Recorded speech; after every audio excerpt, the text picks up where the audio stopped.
Tiene dos orígenes. Todo lo posterior viene de la vertebral, que se sale de la subclavia, y todo lo anterior viene de la carótida, que es esta primera ramita. Hasta ahí vamos bien, ¿cierto? De la carótida agarra, sale de la aorta, sube y me empieza a dar ya las primeras ramas. La carótida continúa y se va a llamar entonces cerebral media. Es esta misma, nada más cambia de nombre. Sigue siendo el mismo tubo, pero al entrar al cráneo cambia de nombre. Es la carótida y se transforma en cerebral media. Me va a dar ramas. Me dan las ramas cerebrales anteriores, que se van a ir hacia anterior, y se van a comunicar por la comunicante anterior. Me va a dar ramas posteriores, que son las comunicantes posteriores. ¿Para qué? Para que se comuniquen con mi circulación posterior. Dependientes de la carótida, cerebral media, cerebral anterior y comunicante posterior. ¿Hasta ahí vamos? Sí. Si regresamos, sale mi arteria vertebral. Sube por todos mis segmentos, llega otra vez allí a mi agujero magno. Llega a mi agujero magno, es esta de aquí. Son dos arterias vertebrales y se unen en uno que le llamamos tronco de la basilar. Les llegan dos vertebrales, forman el tronco de la basilar y del tronco de la basilar nacen mis cerebrales posteriores que se conectan con la circulación anterior. Entonces ya salieron las dos así, cada quien vio sus ramas y se conectaron. ¿Va? Entonces, polígono de Willis, circulación anterior, carótida. La carótida se transforma en cerebral media, me da ramas. La cerebral anterior, una de cada lado, que se comunican por la comunicante anterior. Ramas hacia atrás, que son las comunicantes posteriores. Aquí termina la carótida.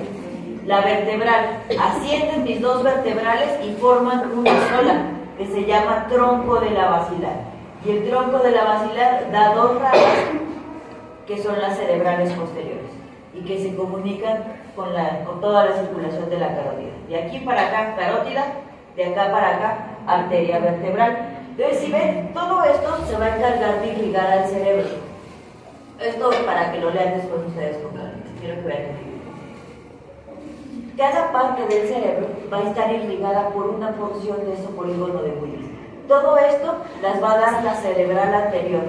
Todo este espacio la va a dar la cerebral media y todo esto está irrigado por la circulación posterior. Ya sabemos qué hace cada lóbulo. Ahora imagínense, un trombo en mi cerebral media. ¿Quiénes intervinieron aquí? Tengo una parte sensitiva, una parte motora, la parte sensitiva del habla y la parte motora del habla. Va a tener disaxia, no va a mover una parte del cuerpo. Le da pura cerebral anterior, es casi puro frontal. Mi paciente va a tener alteración en sus funciones mentales y hay algo que le llamo, está frontalizado.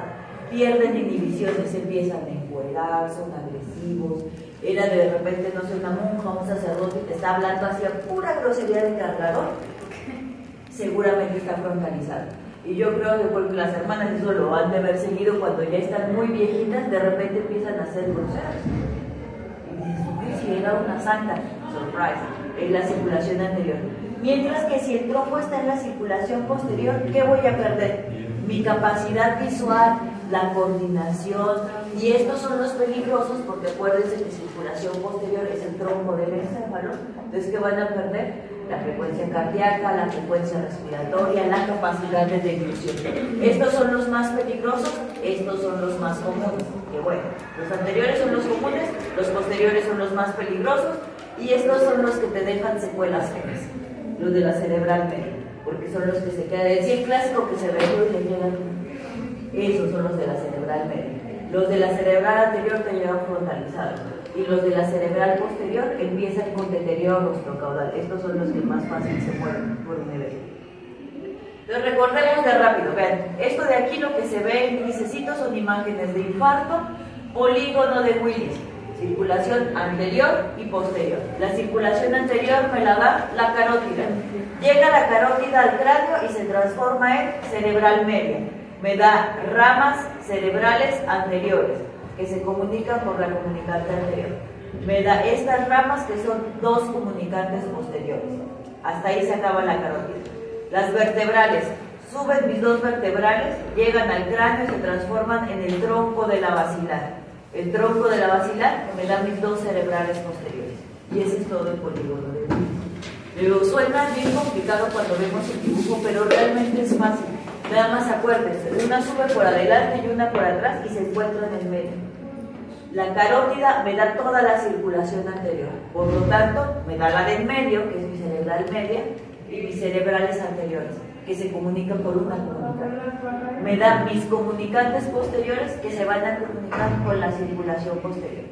Sube la vertebral, sube una de cada lado, llega aquí, se forma una, el tronco de la basilar, que me va a dar mis dos cerebrales posteriores. Bueno, doctora, perdón que me interrumpa. Más grande si me puedes prestar a Yuli para que baje con nosotros aquí a la oficina. ¿Sí? Gracias. ¿Hasta ahí dudas con el polígono de Willis? De hecho, por ejemplo, lo que vemos, que lo vemos tanto anatómico como funcional, en la clínica sirve un montón. Ya lo vieron. Ya vieron qué hace cada cachito del cerebro y ahora saben quiénes son los responsables de llegarme. Si mi paciente de repente llega y perdió el equilibrio, ¿a quién voy a culpar? A la cerebral posterior. O sea, sabré que tiene vertebrales. ¿Sabes que mi paciente está frontalizado, dejó de mover medio cuerpo? Culpo a mi circulación anterior o a mis carótidas. Los pacientes ya cuando están viejitos solemos tener placas de ateromas en las carótidas, así como en el corazón. Las vertebrales, ¿cómo se lastiman? Con los accidentes. Así con los latigazos, ¿no? Cuando sientes tu paciente empieza a perder el equilibrio, su capacidad visual disminuye, circulación posterior. Deja de mover o deja de sentir partes del cuerpo, circulación anterior, porque ya sabemos que van a ser los lóbulos que se encargan de eso. ¿Hasta aquí dudas, pequeñuelos? No. Y ahora déjenme regreso a la otra, no hagan eso. Miss, ¿le puedo hacer un paréntesis? ¿De Claro. qué número es las hojas de bisturí que tenemos que comprar? Para los dos mangos, para 3 y para 4, procuren que el de para 3 sea chiquito, para que puedan hacer las cosas finitas. Que sea chiquito, pero que no sean chiquitos de gancho. Si son chiquitos de gancho, pues ya voy a hacer. Va. Entonces ya quedamos. Líquido cefalorraquídeo, va a estar todo mi sistema nervioso central embebido en él, que tiene proteínas, vitaminas, glucosa, que se va a generar en las células del epéndico y va a estar guardado en los ventrículos. Primero, segundo, tercer ventrículo, mi acueducto de Silvio, cuarto ventrículo. Y que cada uno de ellos esté en ciertas estructuras. Primero, segundo y tercero en todo mi cerebro anterior. Todo lo que es francamente la corteza y el diencéfalo. El acueducto de Silvio en el mesencéfalo, ¿se acuerdan? Lo vimos cuando veíamos las vesículas. Y el cuarto ventrículo en todo mi cerebro posterior, en el rombencéfalo, puede estar atrás del tronco. Todos esos con funciones. Quiero recordarles este pedacito antes de que empecemos a ver el periférico. Porque no está rudo, está fácil.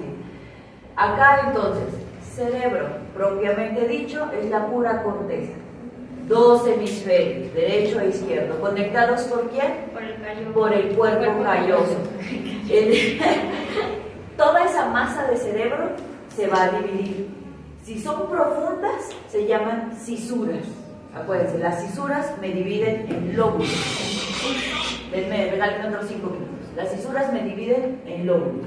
Cada lóbulo va a estar dividido en circunvoluciones, que es el tejido cómo se va a ir plegando. Y cada uno de estos tiene surcos. Los surcos dividen circunvoluciones, las cisuras nos dividen en lóbulos y hemisferios. Cada lóbulo tiene funciones. Tenemos aquí uno, que se llama cisura de Rolando o cisura central. Adelante de ella tengo al lóbulo frontal. El lóbulo frontal, ¿de qué se encarga? De la función motora. Tengo aquí esta circunvolución que es mi giro o mi área motora primaria. Luego, adelante de Rolando.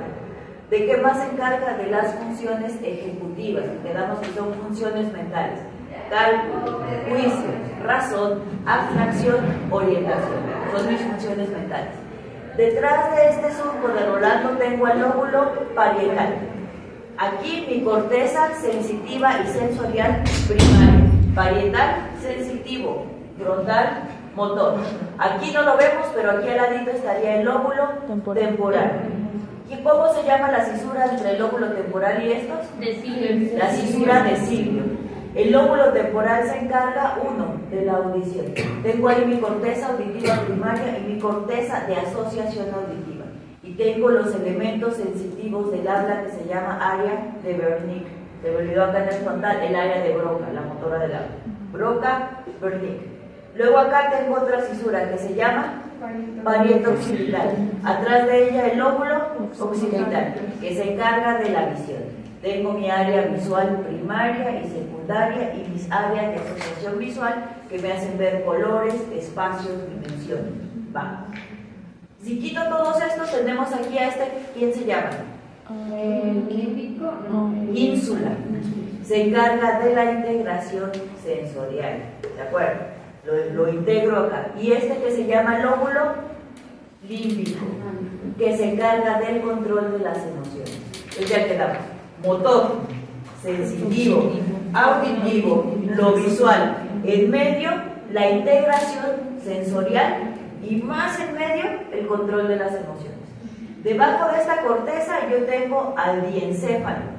El diencéfalo, que quedamos que son relevos, ¿entre quiénes? Mi tronco y mi corteza.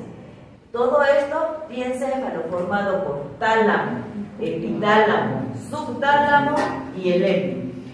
Tálamo es esto, solo es el centro de relevo.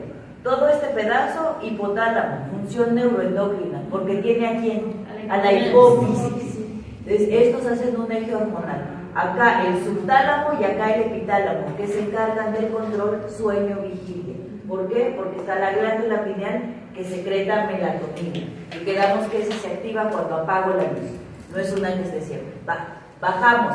Tronco del encéfalo, formado por quién? Mesencéfalo, puente y el bulbo. Cada uno encargado de diferentes cosas. El mesencéfalo que se encarga de mis reflejos, ojo, no de la visión, reflejos visuales y reflejos auditivos y vestibulares, por lo tanto del control de mi postura. Tiene también una función para regular la temperatura. En el puente, vean con quién está conectado, con el cerebelo. ¿Con quién? ¿Por qué se conecta? Por pedúnculos, si quedamos que eran como chichitas. Tiene pedúnculos que lo conectan al cerebelo. ¿Qué funciones tiene? Tengo ahí un centro respiratorio que se encarga de la devolución del control de la temperatura. Acá abajo, lo más primitivo, mi bulbo.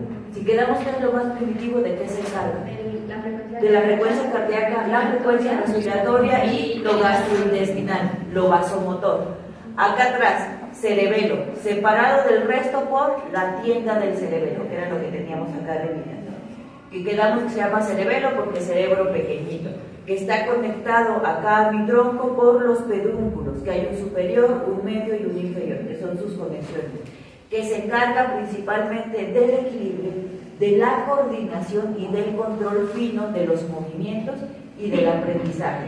¿Hasta ahí vamos bien? Sí, va, son libres. Mañana nos vemos en el laboratorio. Por favor, no le puedes preguntar a la maestra, justo en